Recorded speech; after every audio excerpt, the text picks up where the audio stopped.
গত শনিবার Bangladesh cricket board পরিচালকদের সভা হয়েছে প্রায় ৮ ঘন্টা। দীর্ঘ এই আলোচনার এক ফাঁকে অলরাউন্ডার সাকিব আল হাসানকে জাতীয় দলে আবার খেলানোর কথা তোলেন প্রভাবশালী এক পরিচালক। তাকে সমর্থন দেন আরও দুজন। হঠাৎ তাদের ওই আলোচনা তুলতে দেখে বিস্মিত হন বৈঠকে উপস্থিত কেউ কেউ। সাধারণত বোর্ড পরিচালকদের সভায় কী আলোচনা হবে তা আগেই জানিয়ে দেওয়া হয়, কিন্তু সেদিন সবাইকে সাকিবের বিষয়টি জানানো হয়নি। সভা শেষে সংবাদ সম্মেলনে এসে বিসিবি পরিচালক আমজাদ হোসেন দাবি করেন, পরিচালকদের সর্বসম্মতিক্রমে সিদ্ধান্ত নেওয়া হয়েছে। সাকিব এখন থেকে জাতীয় দলে খেলার জন্য বিবেচিত হবেন। টি-20 বিশ্বকাপে বাংলাদেশে না খেলা পরিচালক ইশতিয়াক সাদেকের পদত্যাগের আলোচনায় ভিড়ে হঠাৎ তার এমন ঘোষণায় বিস্ময় ছড়িয়ে পড়ে সবার মধ্যে। সংবাদ সম্মেলনে জানানো হয়, সাকিবের ফর্ম ফিটনেস ঠিকঠাক থাকলে নির্বাচকরা চাইলে দলে নিতে পারেন তাকে।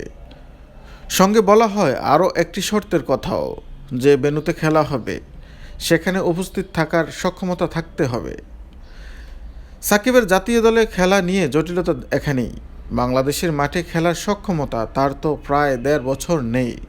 ২০২৪ সালের ৫ই আগস্ট ছাত্র জনতার অভ্যুত্থানে শেখ হাসিনা সরকারের পতনের সময়টাই সাকিব ছিলেন দেশের বাইরে। এরপর আর দেশে ফিরতে পারেননি নৌকা প্রতীকের দ্বাদশ সংসদ নির্বাচনে সংসদ সদস্য হওয়া সাকিব। বর্তমানে কার্যক্রম নিষিদ্ধ আওয়ামী লীগের আরও অনেকের মতো সাকিবের নামেও হত্যা মামলা হয়েছে। তার বিরুদ্ধে শেয়ার কেলেঙ্কারির অভিযোগ আছে দুদকের মামলাও। এমনকি জারি হয়েছে গ্রেপ্তারি পরোয়ানা। দেশে এলে এসব মামলা গ্রেপ্তার হতে পারেন সাকিব। তাই জুলাই অভ্যুত্থানের পর থেকেই তিনি প্রবাসী। ২০২৪ সালের সেপ্টেম্বরে ভারতের বিপক্ষে সর্বশেষ জাতীয় দলের হয়ে খেলেছিলেন। ওই বছরের অক্টোবরের দেশের মাঠে দক্ষিণ আফ্রিকার বিপক্ষে টেস্ট খেলে আন্তর্জাতিক ক্রিকেটকে বিদায় জানানোর কথা ছিল তার। সেই ম্যাচ খেলার জন্য দেশের পথে থাকলেও পরে নিরাপত্তা সংখ্যায় তাকে থমকে যেতে হয় মাঝপথেই। এরপর আবার সামাজিক যোগাযোগ মাধ্যমে সাকিবের দেওয়া বিভিন্ন রাজনৈতিক পোস্ট নিয়েও আলোচনা সমালোচনা হয়েছে। সেসবের পরিপ্রেক্ষিতে যুব ও ক্রীড়া মন্ত্রণালয়ের সাবেক উপদেষ্টা আসিফ মাহমুদ সজীব ভুঁইয়া গত বছরের সেপ্টেম্বরের স্পষ্ট করেই জানিয়েছিলেন, সাকিবকে দেশে ফিরতে না দিয়ে তিনি সঠিক সিদ্ধান্ত নিয়েছেন। এটাও বলেছিলেন, সাকিবকে আর বাংলাদেশের পতাকা বহন করতে দেওয়া যাবে না। সাকিব যাতে আর বাংলাদেশে হয়ে খেলতে না পারে সেই স্পষ্ট নির্দেশনাও তিনি বোর্ডকে দিয়েছেন বলে জানান। আসিফ মাহমুদ সজীব ভুঁইয়া পদত্যাগের পর ক্রীড়া মন্ত্রণালয়ের উপদেষ্টা হিসেবে দায়িত্ব পান অধ্যাপক আসিফ নজরুল। এখন কি সাকিবের ব্যাপারে সরকারের অবস্থান বদলেছে? সংবাদ সম্মেলনে বিসিবির পক্ষ থেকে এই প্রশ্নের কোনো সরাসরি উত্তর দেওয়া হয়নি। বিসিবির পক্ষ থেকে শুধু জানানো হয়, দেশের হয়ে আবার খেলার জন্য সাকিবের বাধাগুলো নিয়ে সরকারের সঙ্গে যোগাযোগ করতে সভাপতি আমিনুল ইসলামকে দায়িত্ব দেওয়া হয়েছে। তবে বিসিবির একটি সূত্রের দাবি, এই আলোচনা শুরু হয়েছে আরও ১০ থেকে ১২ দিন আগে। নিরাপত্তা সংকটে ভারতে বাংলাদেশে বিশ্বকাপ না খেলতে চাওয়ার সিদ্ধান্তের সময় সরকারের সঙ্গে সাকিবকে খেলানোর বিষয়ে যোগাযোগ করা হয় বিসিবির পক্ষ থেকে। সাকিবের ব্যাপারে সরকারের কয়েক মাস আগের অবস্থান এখন বদলে গেছে বলে মনে করে বিসিবি সূত্র। নাম প্রকাশ না করার শর্তে একজন পরিচালকের দাবি, সরকারের কাছ থেকে সবুজ সংকেত পেয়েই বিসিবি সাকিবকে খেলানোর বিষয়টি সামনে এনেছে। সাকিবীয় কয়েকটি সাক্ষাৎকারে জানিয়েছে, দেশের মাটিতে খেলেই তিনি আন্তর্জাতিক ক্রিকেট থেকে অবসরে যেতে চান। তার সেই চাওয়া এখন বিসিবিও পূরণ করতে চায়। নতুন করে বিসিবির এই অবস্থানের বিষয়ে মন্তব্য জানতে সাকিবের সঙ্গে যোগাযোগ করা হলেও সাড়া পাওয়া যায়নি। টি-20 বিশ্বকাপ না খেলার বিষয়টি আড়াল করতেই সাকিবকে হঠাৎ খেলানোর ঘোষণা দেওয়া হয়েছে কিনা এমন প্রশ্ন উঠেছে। অন্তর্বর্তী সরকার আগামী ১২ ফেব্রুয়ারি নির্বাচনের পর বিদায় নেবে।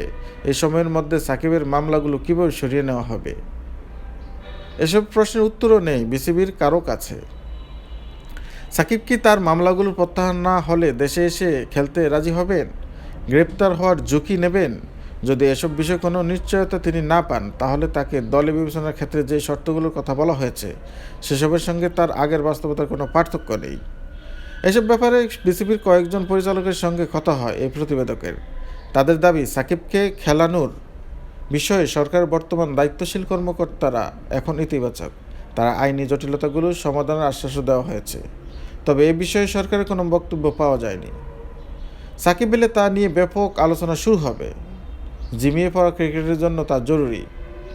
তাতে বিশ্বকাপ না খেলতে পারার যে আক্ষেপ, সেটাও কিছুটা আড়ালে যাবে হয়তো।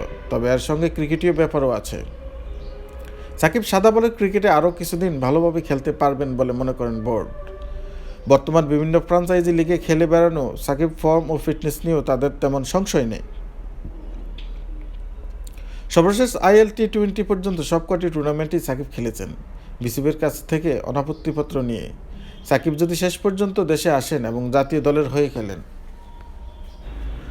সেক্ষেত্রে ওয়ানডেকে তিনি যেন গুরুত্ব দেন, বোর্ডের চাওয়া থাকবে সেটি। এবছর টি-20 বিশ্বকাপে খেলা হচ্ছে না বাংলাদেশে, পরে বৈশ্বিক টুর্নামেন্টে 2027 সালে ওয়ানডে বিশ্বকাপ। কিন্তু এই টুর্নামেন্টে বাংলাদেশের সরাসরি খেলা নিয়েও ঝুঁকি আছে। ওই বছরের 31 মার্চের মধ্যে বাংলাদেশকে র্যাঙ্কিংয়ে সেরা 10-এ থাকতে হবে। সাকিব এক্ষেত্রে সাহায্য করতে পারেন বলে মনে করেন বোর্ড। তবে এর আগে অনেক যদি কিন্তু পাড়ি দিতে হবে সাকিব ও বিসিবিকে।